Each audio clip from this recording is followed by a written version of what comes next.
Hello guys, this is Steno for All YouTube channel. Here we provide you Hindi or English shorthand dictations at different speed. Today I am going to provide you English dictation at the speed of 80 which will help you in various Steno skill tests. Get ready for 80 word per minute shorthand dictation. Start. Prime Minister Modi last week elaborately pitched India as an investment destination that could serve as a manufacturing hub at the heart of global supply chains. The pitch made at the US India Strategic Partnership Forum comes in the backdrop of the government's keenness to use the disruptions the COVID 19 pandemic has caused to the cross border movement of goods as an opportunity to lure potential investors, especially those looking to relocate from China to India. This tack is consistent with recent initiatives to explore supply chain synergies with other economies, including Japan, as an escalating border feud casts a shadow over India's economic and trade ties with its northern neighbor. The reasoning appears to be that if even a few multinational enterprises can be drawn to set up manufacturing bases either by shifting facilities or as new additional plants, then not only does the Indian economy stand to gain FDI, new jobs, and tax revenue, but it also makes a statement. Clearly, officials must have advised Mr. Modi that US businesses were the ideal target given the worsening relationship between Washington and Beijing and the ongoing trade standoff between the world's two largest economies. On the face of it, the approach seems inarguably sound. The rub, however, lies in the government's recent Atmanirbhar Bharat initiative of making India more self reliant.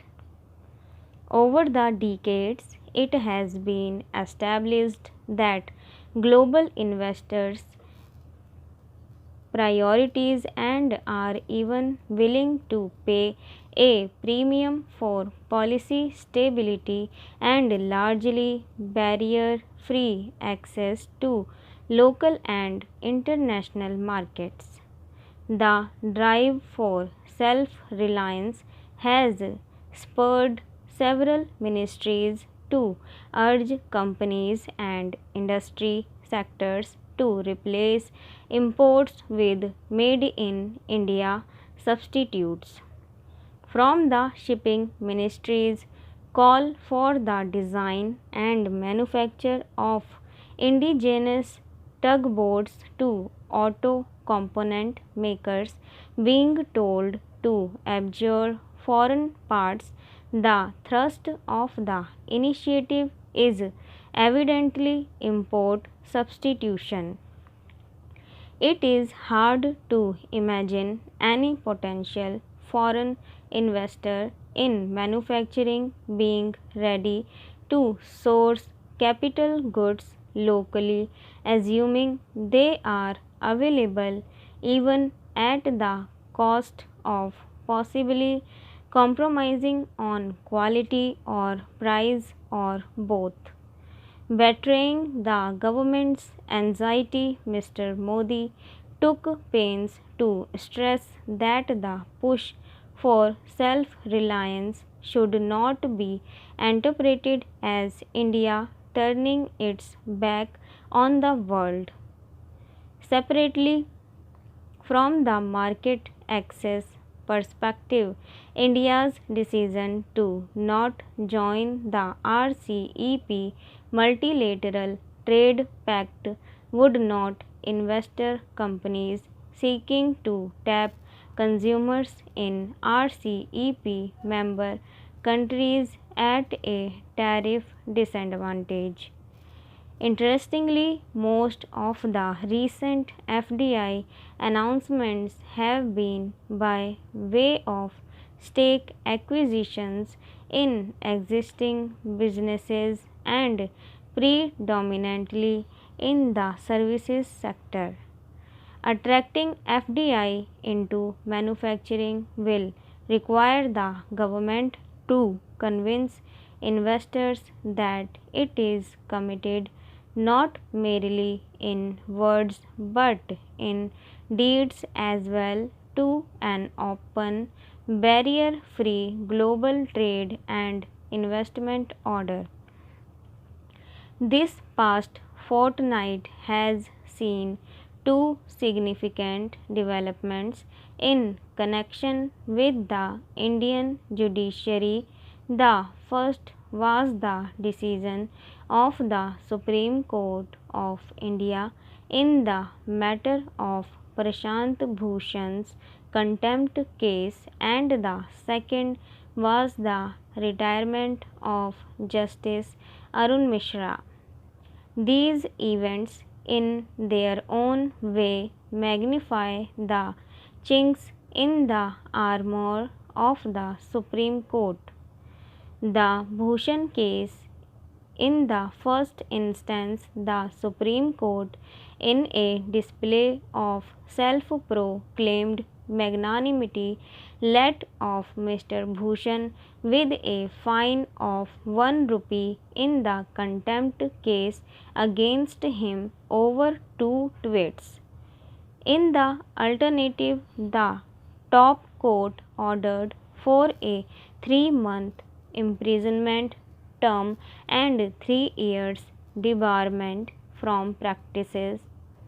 The court chastised him for his conduct, which, according to the court, reflects adamance and ego, which has no place to exist in the system of administration of justice and in noble profession, and no remorse is shown for the harm done to the institution to which he belongs.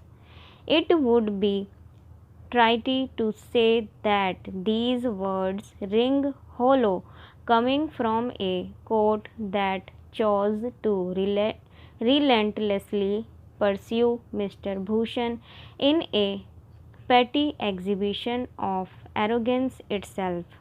Over the course of the hearing, the court repeatedly tried to coerce the contemner, that is, Mr. Bhushan, to proffer an apology and kept granting him additional time, a few days, a few hours, etc., for this purpose. It was arguably strange behavior on the part of the court, and it also appeared embarrassing, for it came across as petulant bargaining more than anything else. Mr. Bhushan, with appropriate decorum and honesty, admitted that any apology from him in the circumstances would be insincere.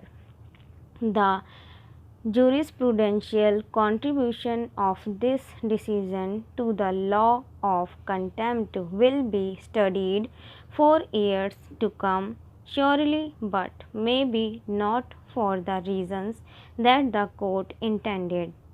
Hopefully, a wiser judicial and legislative community will realize one day how utterly self defeating this law is for a healthy democracy and eventually change the law around.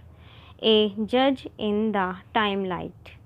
This was among Justice Mishra's last few decisions as a member of the Supreme Court before he retired on September 2nd.